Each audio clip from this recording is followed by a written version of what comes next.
Assalamualaikum warahmatullahi wabarakatuh. Salam sejahtera untuk kita semua. Kembali lagi di channel saya, di channel Indah Fauziah. Kali ini masih dalam video pembelajaran, yakni kita akan membedah dan menilai syair serta satu puisi karya W.S. Rendra. Baiklah teman-teman, kita yang pertama akan membedah dan menilai syair.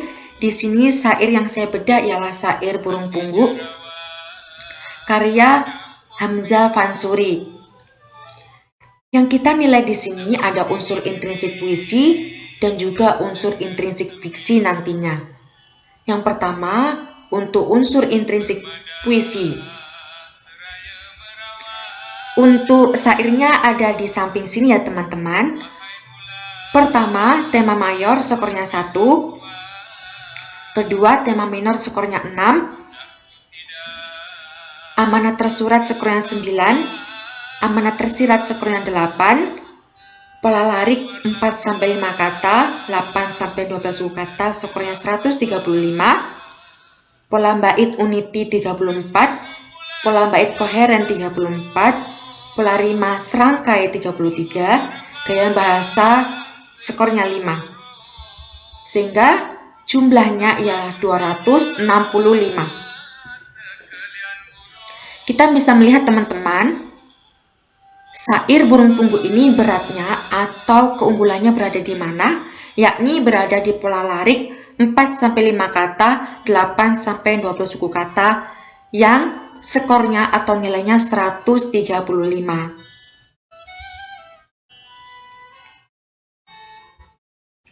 Tema mayor percintaan, tema minor 1. Seorang laki-laki yang mencintai perempuan, 2. Merindukan seseorang, 3. Mengharapkan seseorang yang sudah dimiliki orang lain, 4. Mendambakan seseorang kekasih, 5. Kegundahan hati seseorang, 6. Duka lara hati seseorang.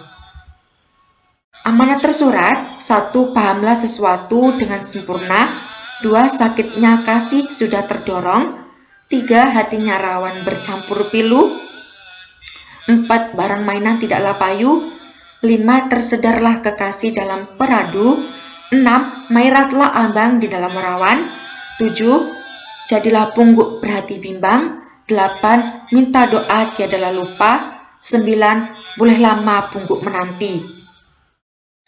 Adapun amanat tersiratnya, 1. Jangan membuat hari-hari terasa murung. 2. Kesedihan seharusnya tidak diutarakan secara langsung. 3. Jika seseorang bersedia untuk bertemu, maka temuilah. 4.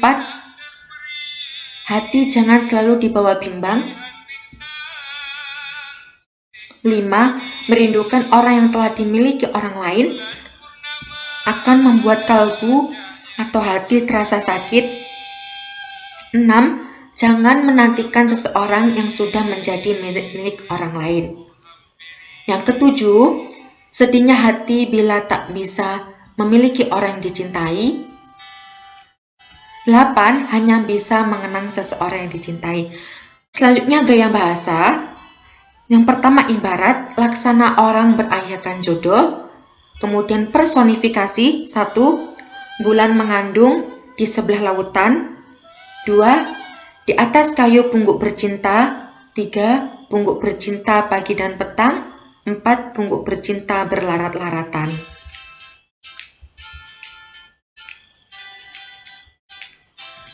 Selanjutnya teman-teman, kita menilai dari unsur intrinsik fiksinya. Yang pertama, tema skornya 1. Latar tempat skornya 8. Latar waktu skornya 2. Latar suasana skornya 5. Alur skornya 1. Tokoh penokohan skornya 6. Sudut pandang skornya 1. Amanat 1. Jumlah keseluruhan ialah 25 dengan keunggulan dalam unsur intrinsik fiksi untuk syair Burung Punggu ini ialah di latar tempat.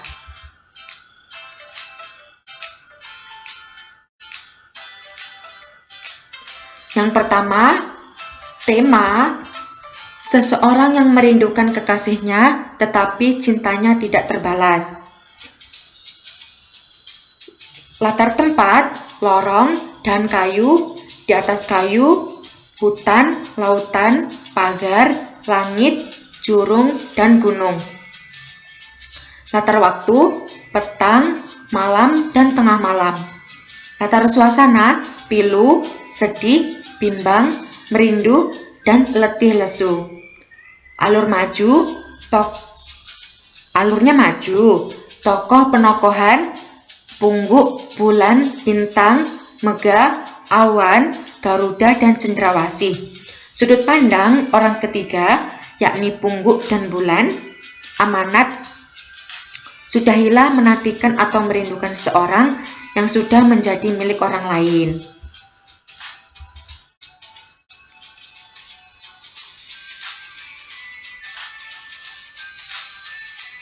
Selanjutnya kita akan membedah dan menilai puisi balada karya W.S. Rendra. Di sini yang saya ambil adalah Rik dari Corona oleh W.S. Rendra. Langsung saja untuk unsur intrinsik puisi, tema mayor skornya 1, tema minor skornya 5, amanat tersurat skornya 3, amanat tersirat skornya 4, pola larik 4-5 kata, 8-12 suku kata, skornya 73, pola bait yang unity skornya 13, pola bait yang koheren skornya 13, pola rima serangkai tidak ditemukan sehingga skornya 0, gaya bahasa skornya 3. Dengan jumlah keseluruhan skor ialah 115, dan keunggulan untuk unsur intrinsik puisi dari puisi Rik dari Corona ini ialah di pola larik 4-5 kata, 8-12 suku kata yang skornya 73.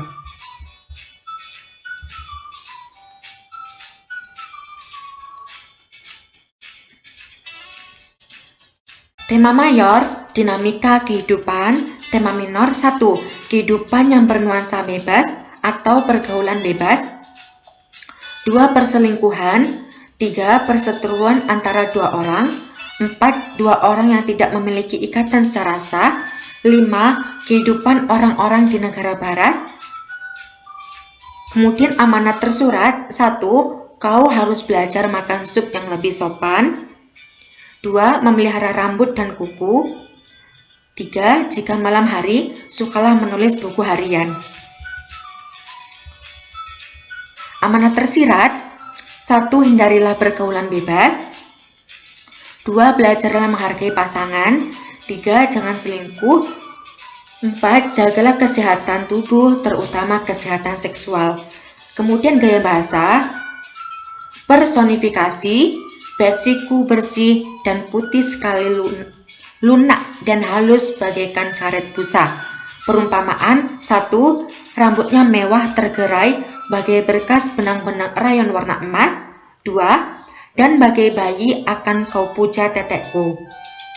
Kemudian kita ke unsur intrinsik fiksinya atau unsur intrinsik narasi dari ceritanya. 1, tema skornya 1, latar tempat skornya 6, latar waktu skornya 1, latar suasana skornya 5, alur skornya 1, tema penokohan skornya 2, sudut pandang skornya 3, amanat skornya 3, sehingga jumlah keseluruhan ialah 22, dan sisi keunggulan dari unsur intrinsik fiksinya yakni di latar tempat dengan skor 6.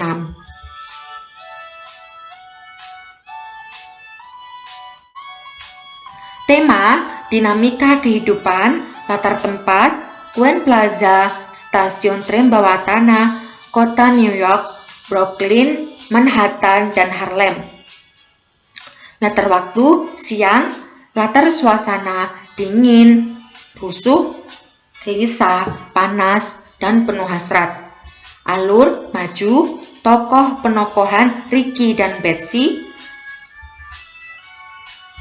Sudut pandang, orang pertama aku, orang kedua engkau, kau, dan orang ketiga Ricky, Betsy, para negro dan mereka. Amanat, 1. Lebih menghargai hidup. 2. Buatlah diri lebih bermakna. 3. Lakukanlah hal yang baik untuk diri sendiri dan juga untuk orang lain. Nah, kemudian perbandingan syair Burung Pungguk dengan puisi balada Rik dari Corona. Syair Burung Pungguk adalah jenis puisi yang tergolong klasik atau lama, sedangkan puisi karya W.S. Rendra tersebut tergolong puisi bebas. Syair ini lebih ke hikayat atau narasi, sedangkan puisi lebih ke persajakan. Namun, dalam sebagian puisi balada karya W.S. Rendra memiliki kecenderungan seperti syair klasik tersebut, yang mana di dalam puisinya terdapat cerita atau narasi yang dapat ditangkap dalam pemikiran pembaca, dan puisinya ini tergolong memiliki jumlah lirik dan bait yang cukup panjang. Kemudian, cerita atau narasi dari puisi atau di dalam puisi Rik dari Corona ini memiliki cerita yang terkesan dari awal hingga akhir atau mempunyai alur maju. Hal ini juga menjadi kecenderungan seperti syair klasik, apalagi dari segi analisis unsur fiksinya. Sehingga puisi karya W.S. Rendra ini memiliki kecenderungan atau kesamaan dengan syair klasik, namun tidak mencakup secara keseluruhan. Dapat diambil catatan bahwa syair bukan puisi balada bukan syair. Nah, sekian analisis dari saya teman-teman, baik dari menganalisis unsur intrinsik puisi dari syair Burung Pungguk atau dari puisi balada Rik dari Corona, dan juga unsur intrinsik fiksi atau narasinya. Apabila dalam analisis atau pemparafrasean saya kurang tepat, saya mohon maaf. Kemungkinan besar hasil analisis ini jika teman-teman yang menganalisis akan jauh berbeda, karena ini merupakan sudut pandang dari pembaca atau dari yang menganalisis. Sekian dari saya, salah dan hilaf saya mohon maaf. Terima kasih. Wassalamualaikum warahmatullahi wabarakatuh.